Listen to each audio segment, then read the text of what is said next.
The man accused of setting a woman on fire in a New York subway train is in court today. The charges he's now facing. Plus, you'll likely have to pay more on your property taxes in Travis County. We break down those added costs. And coming up at 12, I have your Friday forecast. Near record high temperatures and maybe a Saturday shower. In-depth, investigative. This is KXAN News at Noon. Thanks for joining us this afternoon. I'm Will Dupree. Get ready to pay your property taxes. Those are due soon and likely to cost you more than the year before. The average bill for homesteads in Travis County is expected to go up by roughly $1,100. That's all according to data from the Travis County tax assessor. KXAN's Barrett Tryon joins us now here in the studio to break down those numbers and why we are seeing this increase right now. Hi there, Barrett. Hey, Will, how are you? Well, that's roughly $94 more a month, or 11% more. There's several reasons why it's going up, too. For one, Austin City Council signed off on its largest budget in city history for the 2024-2025 fiscal year. Most people will see their property taxes go up $188 a year just for that.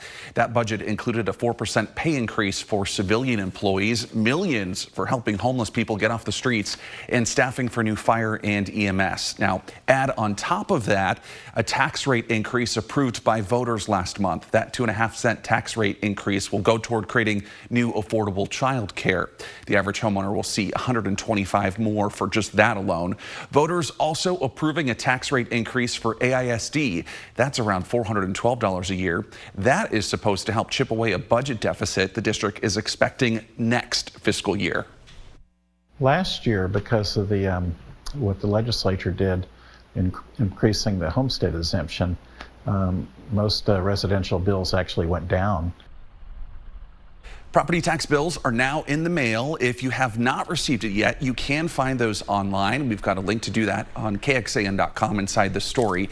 By the way, those bills are generally due at the end of next month, and the penalty for not paying can be up to 24% in interest. Well, Barrett, thanks so much. Taking a closer look now, your property tax bill largely relies on the valuation of your home. Last year, homeowners in Travis County filed more than 165,000 appraisal protests. If you want to protest, you can submit one by mail, in person, or online. At that point, most appraisal districts provide what is called an informal meeting. According to the state, up to 90% of disputes are solved during that process. However, if they're not, an appraisal review board will hear that protest. The board will consider things like other comparable properties nearby and the condition of your home. Now, if you use Austin Energy, your bill will get cheaper. A new memo from the Austin Energy General Manager to the mayor and the city council says the typical customer can expect their bill to go down by $2 each month. This is the fourth month in a row that Austin Energy is implementing a 5% decrease to the power supply adjustment rate. That change takes effect on January 1st. First warning weather. So if you want to take a look at this video now, we saw several tornadoes drop across the Houston area. At least two were even caught on video. One of them was from the northeast of Houston. The second tornado formed southeast of the city. This one came dangerously close to some buildings, as you see right there. Now, there are no reports of any injuries, but there is damage after those storms knocked trees down and some of those landing on top of homes. Now, back here at home in Austin, meteorologist Tommy House is tracking the latest conditions out there, and looks like a pretty perfect day to all of us. As far as the eye can see, Will. Blue skies out there. As far as the eye can see, just a gorgeous day today. I know a lot of people don't like the warmer weather, but 70s and sunshine, that's kind of hard to beat. Let me show you right now what's going on. Here's our downtown Austonian weather camera. Beautiful. I don't even see a single cloud. We had a little bit of cloud cover this morning. That since has gone away. Will be sunny throughout the rest of the day today. Yesterday, 100th of an inch of rain in Austin. Compared to the deficits of where we should be on this month, we still have about 1.1 inches to go. And compared to the year, we have 7.5 inches remaining. We obviously won't hit that, ending much drier than normal for the 2024 year. All right, KXAN.com/allergy. Here are the updates for you. Cedar and Mold low. They are both trending up as of this morning, with our temperatures currently right now at 70 at Camp Mabry in Austin, 67 Lockhart, 71 San Marcos, mid-70s for Fredericksburg and Llano County, San Saba County at 73. I'm expecting near or breaking record high temperatures today for so many of us across Central Texas. So find your city here, 78 in Georgetown, 78 in Bastrop today, up toward Milam, Lee, and Fayette County, a tad cooler, but 81 degrees in Marble Falls. Should be at 62 this time of year, so definitely on the warm side there. Not a lot to talk about clouds and radar right now, but that will change late overnight tonight through the very early hours tomorrow morning. We have a Pacific cold front moving through. Cold front, still going to be warm in the 70s, but we'll talk about those rainfall totals, near record high temps for multiple days to close out the year, and a cooler start to 2025. That's all coming up on First Warning Weather. Tommy, thanks so much. Coming up next year, billionaire Elon Musk and businessman Vivek Ramaswamy are now tapped to lead the Department of Government Efficiency Commission. That is aimed at cutting federal spending when President-elect Donald Trump takes office. The national debt is more than $36 trillion, and Congress controls less than a third of government spending. In 2023, the Congressional Budget Office says the government spent $6 trillion, but brought in $4.4 trillion. $3.8 trillion of that is mandatory spending for things like Social Security, Medicare, and Medicaid. Democrats have accused Republicans of trying to cut those programs. Neither political party can unilaterally change Medicare or Social Security. So I think for practical purposes, those are off the table.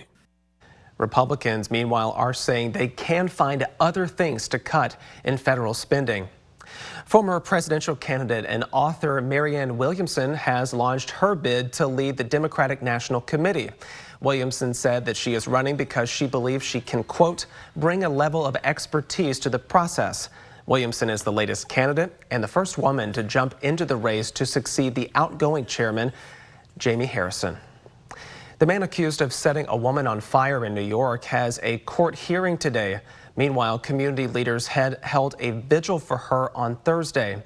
Leaders are calling for justice for that victim, who still remains unidentified. Police say the suspect, 33-year-old Carlos Zepeda, watched the victim as she burned. She died at that scene, and those mourning the victim say that they are now demanding justice. The slogan in this city is, if you see something, say something. But no one said nothing. No one did nothing.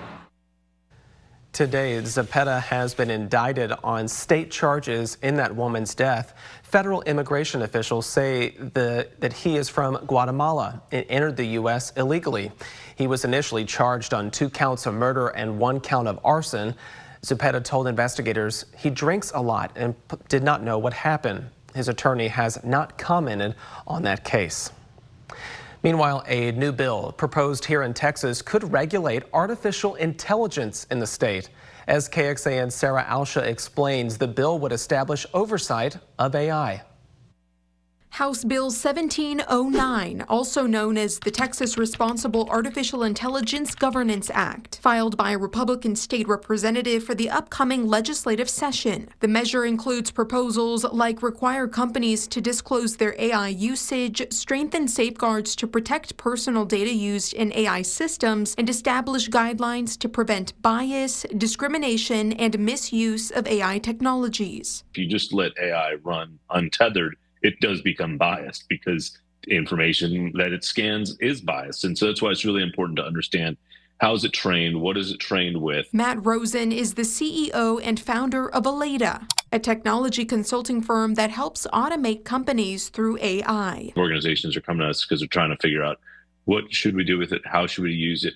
How do we protect our data? When it comes to regulating AI, Rosen says there is not much at the moment on the federal level. So now it's being left to the states, but you have to think in the next few years there's going to be legislation at both levels, and then are they going to overlap? I think regulations should be maybe a little more lax than strict, given that we're still really, as a civilization, figuring out how this stuff actually works. It's this cautious balance that I think the Texas legislature is going to have to walk. Along with regulations, Rosen wants to see an emphasis on education and training for AI as well, given that it continues to grow into our lives. It's better to understand it, not be scared of it, but embrace it and know its positives and negatives. Sarah Alsheh, KXAN News.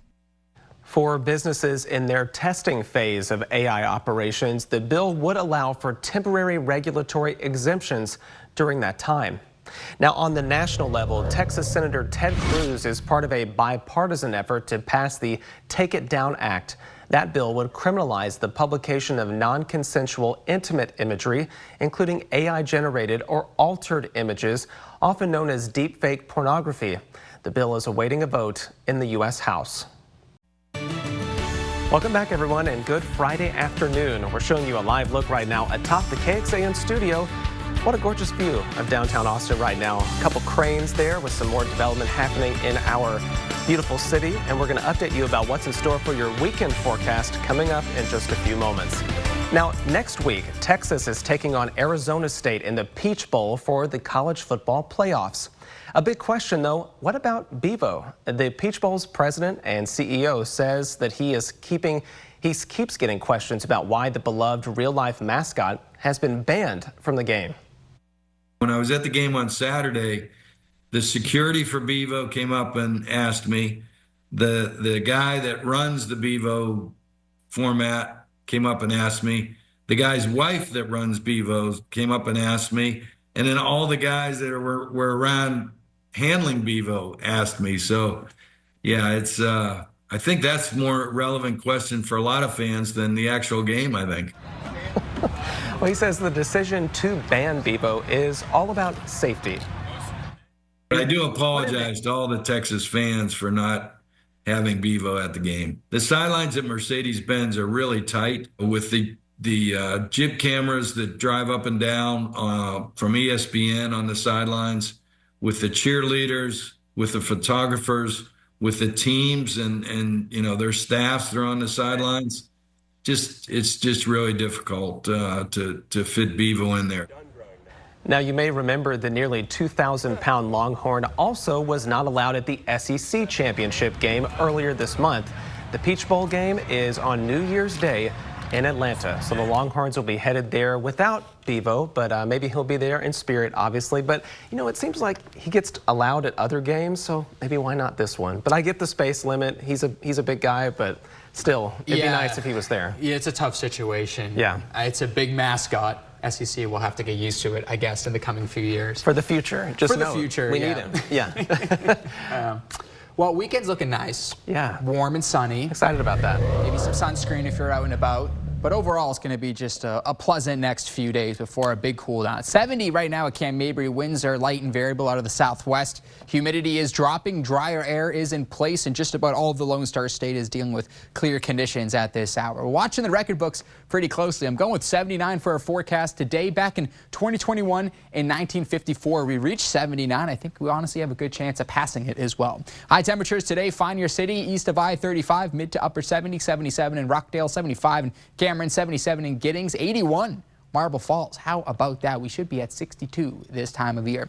Evening planner: 74 by 5 p.m., 67 by 7. Some clouds will build in overnight tonight, back down to 63 at 9 p.m. We'll stay on the mild side because of the cloud cover. Upper 50s in Georgetown, down toward Lockhart and San Marcos at 57, 60 at Camp Mabry, and low 40s out toward Llano, Mason, and San Saba counties. All right, your 3-day forecast. We're talking about some storms tomorrow morning as a Pacific cold front moves through. Should be clearing up by the late morning into the afternoon hours for Saturday, and that sunny trend will continue into your Sunday. So overnight tonight, between a 10 and 20% chance of rain, back up to 30% tomorrow morning. But by tomorrow afternoon into the new year, things are looking dry. One of our high-res models is putting a lot more rain out through the early morning hours tomorrow. Look at that, the yellows and oranges and reds. That's heavy rain. There goes the front by the late morning hours, and sunshine and clear conditions for the afternoon hours.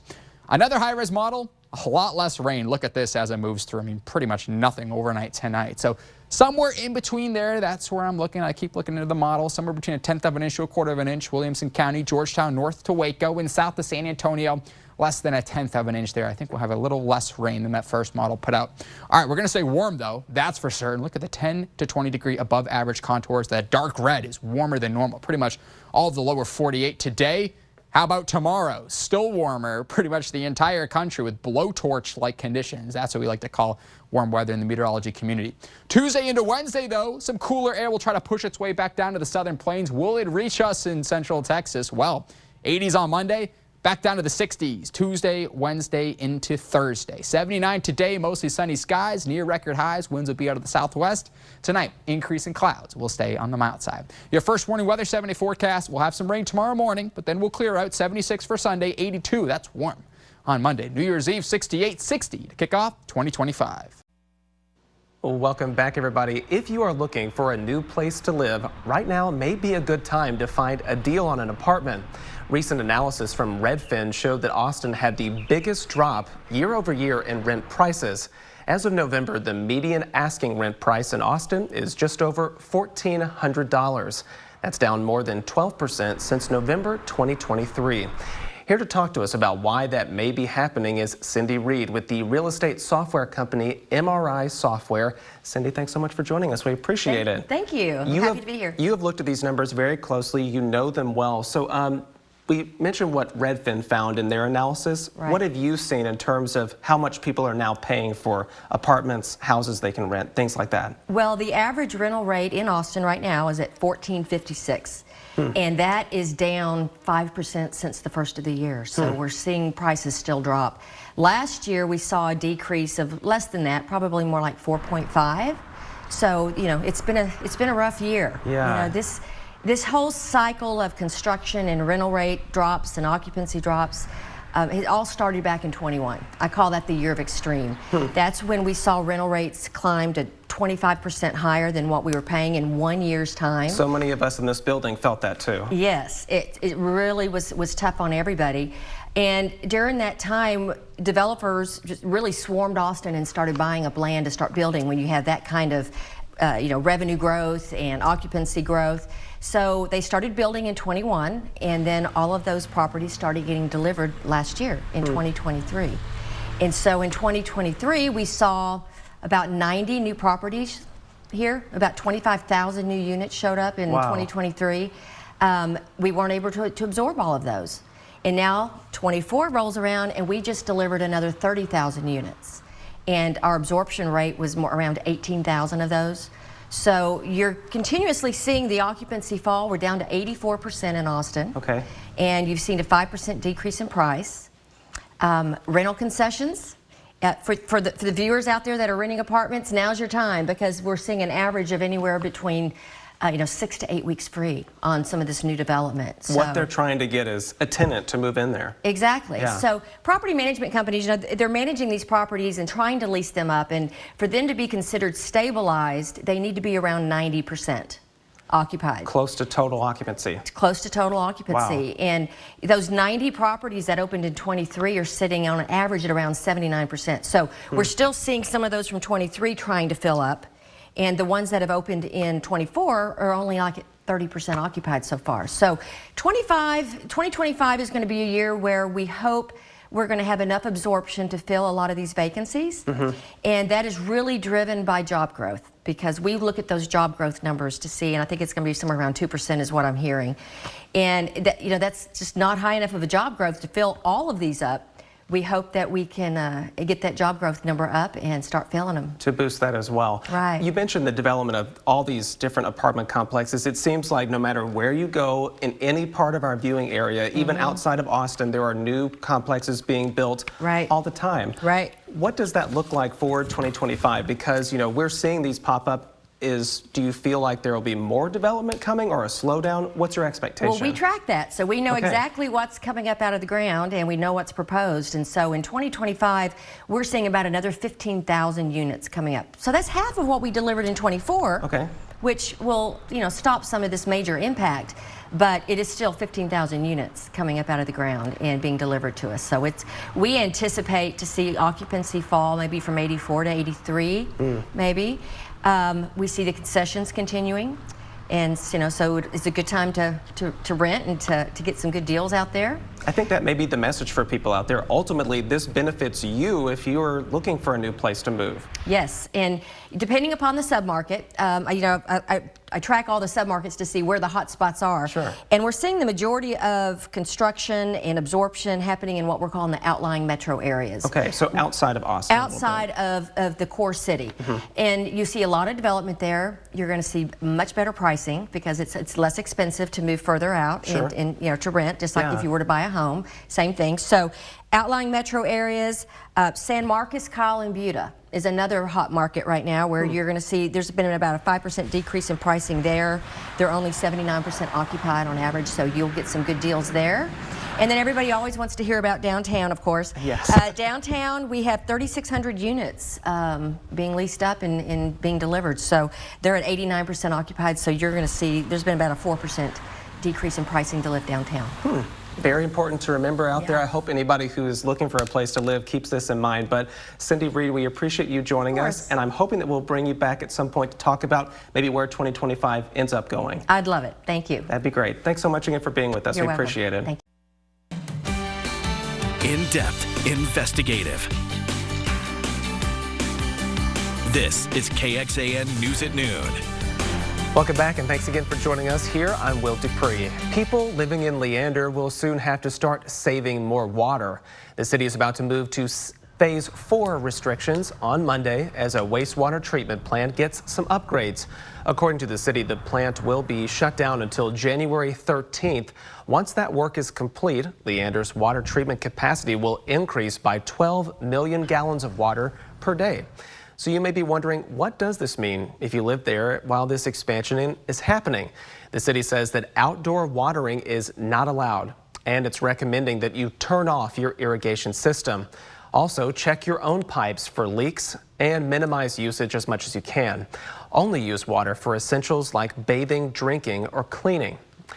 Looking in depth now, construction for Leander's new water tower will also be complete soon. City leaders told us that it's being built to keep up with the demand there as the city grows. It's located southwest of Ronald Reagan Boulevard near East San Gabriel Parkway.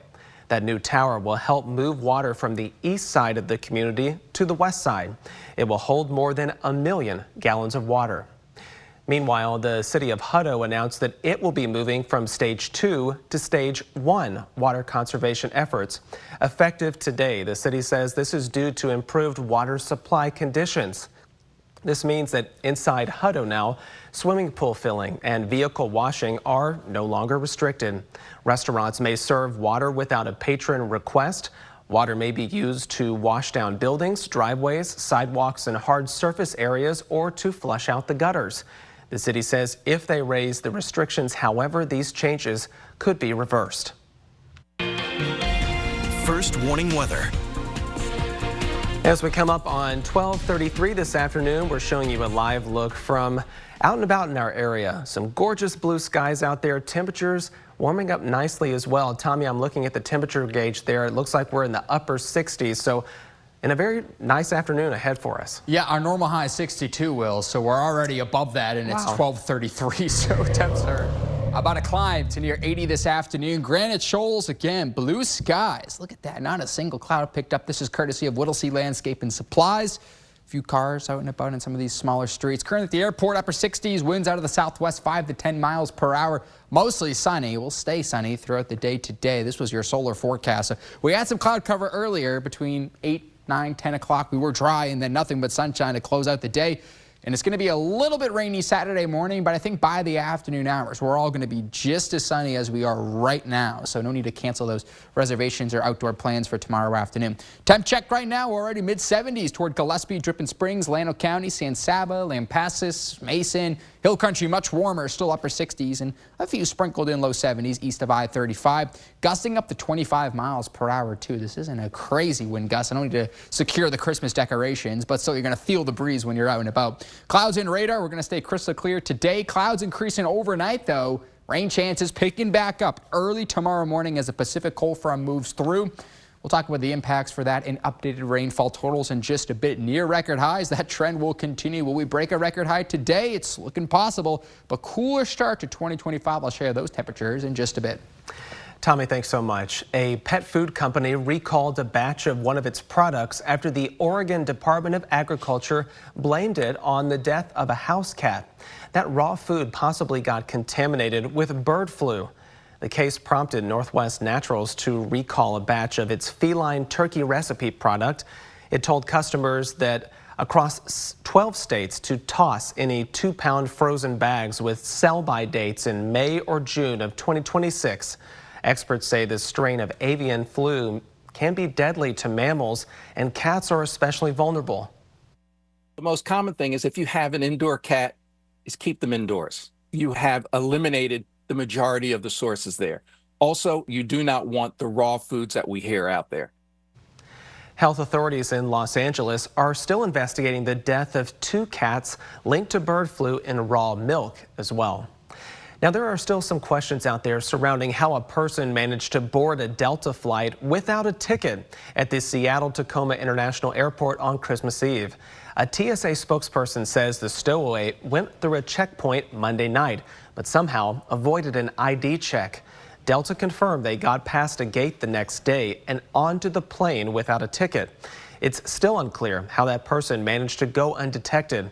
That person was later discovered as the plane was taxiing, where they were arrested once the plane returned to the gate. There's never just one cause. So there are multiple causes that come into this, and they probably involve not only a bit of lackadaisical inattention, it may be training, it may be compliance, but it's probably all of that. Delta Airlines issued a statement apologizing to its customers for the delay in their travel and thanked them for their patience and cooperation. The new year will bring more than a dozen new routes scheduled from Austin's airport. Delta will start nonstop flights to New Orleans in February, to Panama City, Florida in March, then Indianapolis, Jacksonville, and Memphis in May, and San Francisco and Tampa in June. Also in March, Frontier Airlines will begin flying to Chicago, Orlando, Phoenix, and Cincinnati. Southwest Airlines will have new routes to Milwaukee and Reno. And the Canadian airline WestJet begins its service to Vancouver in May.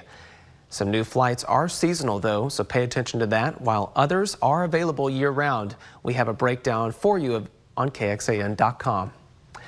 Austin's first public junior high school to integrate in the late 1950s is now being torn down. This is on the UT campus and eventually will become a new athletics practice facility.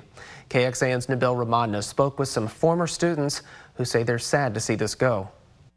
In August, one final reunion at University Junior High School. When I heard it was going to be demolished, we said, hurry, let's come and have our picture taken. Former students took pictures and shared memories about the school they once attended. We were blue and gold. The mascot was eagles. The school became the first junior high school in Austin to integrate in the 1950s. That's according to the National Register. And most recently, the building housed the Steve Hicks School of Social Work. Now, the area here looks much different than it did the last time we were here. The area out in front covered in trees, but now that's all gone. And as you can see, demolition is underway. It is a little sad. I think the building held so many memories. Mary Ritalik stopped by in August. I'm okay with moving forward. I'm so glad we visited and had the interview and had the good pictures. Pictures that will last. But as for stopping by again, it's gone now. So I kind of don't need to see that it's gone. You know, I needed to see it when it was alive and well, but I kind of don't need to see it now. Nabil Ramadna, KXAN News. Welcome back, everybody, as we take a live look right now from the Domain. Not a cloud in the sky up there. Temperatures are warming up pretty nicely, too, for your holiday week. We'll get an update about what's in store for the weekend coming up in just a few moments with Tommy. A near-death experience turning into a lesson over wilderness safety. What we can learn when a near miss on the mountainside is captured all on camera. NBC's Adrian Broaddus has that story. A warning for holiday thrill seekers. Proceed with caution. Officials describing the dangers of avalanches like this one in New Hampshire's White Mountains, the same mountain where earlier this month a snowboarder spotted on video narrowly escaping this avalanche as the massive shelf of snow barreled toward them. The most violent thing I've ever felt. A terrifying situation brothers Hunter and Braden Hansen understand all too well. On Tuesday, the two were exploring a snowy hillside in the Franklin Basin of northeastern Utah on snowmobiles when an avalanche came barreling toward them, burying Hunter. Felt like you were in a washing machine, just tumbled, and then it just compacted into what felt like concrete. Couldn't breathe, I couldn't do anything. Braden, who was higher up on the hill, watched as the snow overtook his older brother, who wasn't able to get back to his snowmobile in time to outpace the avalanche. I turned around to watch the slide hit Hunter and then just watched him kind of get tumbled and buried and then lost sight of him. Braden activated a beacon, a device that showed him Hunter's location. Hunter had been pushed about 150 yards from where he was just moments before. I could see his hand, his gloves kind of poking out, waving. But by the time I got to him, he was about 2 feet, his head was about 2 feet under the snow and just cleared the snow away from his head and got his helmet off so that he could start breathing again, and then just started digging his body out from there. Experts say the brothers did almost everything right. But going into an avalanche path can have deadly consequences. What are the top recommendations folks should do to protect themselves in case of an avalanche? People need to access the avalanche forecast for the day. People need to not go alone, but also go one at a time through avalanche paths while your partners watch from a safe location. And you need to have all the right safety or rescue equipment, a transceiver, a probe, and a shovel. One wrong move almost turned a Christmas Eve adventure into a family tragedy. This new dad grateful for his brother's quick thinking. I told him I was on my last breath. I mean, I tried to hold it in as much as I could. I feel very blessed and lucky to, have him, with his quick thinking and hurrying down to me with his sled and his beacon and, shovel and got me out of there. All good things to keep in mind for sure. Well, in this time of gift giving and celebration, one woman is keeping up her mission to provide basic necessities to people in need as walls of love continue to pop up across the country. Hats, gloves, personal items, blankets, and so much more hang from a wall of love, and they are given to people in need, like those suffering from homelessness. Founder Holly Jackson says that sometimes it's just about showing people support. This is a way for people to have a safe space. And it's also a way for people to see that, we may not know you, but we love you and we want to support you, whatever it is that you're going through. Once homeless herself, Holly started Walls of Love back in 2018. Now almost 3,600 Walls of Love have been placed in 36 different states across the country. She says they are hoping to hit all 50 soon, and they are well on their way for sure. But what a nice thing to do for people out there, especially in some of the colder conditions that we see in cities like the one she was in. Yeah, absolutely. It's always great to see people giving back to their communities. Yeah, so wonderful. But taking a turn back to the weather now here, we don't really have much to worry about in terms of cold. Temperatures are in the upper 60s at this point. Yeah, it feels like September or October today, and that's going to be the trend, at least for the next few days, and that will switch by the new year. Let me show you what's going on across the Lone Star State. Clear skies. That cold front that moved through yesterday is weakening, and we have some severe weather for portions of Mississippi and Alabama. Level 1 out of 5 risk by the Storm Prediction Center. Actually, a tornado warning at the moment for parts of Mississippi entering Alabama there. No severe weather or strong storms for us in Central Texas, but yesterday in the Houston metro area, we had multiple tornadoes on the ground captured. Look at the descriptions here by social media, posted on X and Facebook and Instagram. Definitely something to see there, as we obviously do have, for a climatology standpoint, severe weather in parts of Texas and the southeast. Is typical for this time of year, but nonetheless, it was impressive to see that. Nothing for us at the moment. We're sunny. We're going to stay nice and seasonable.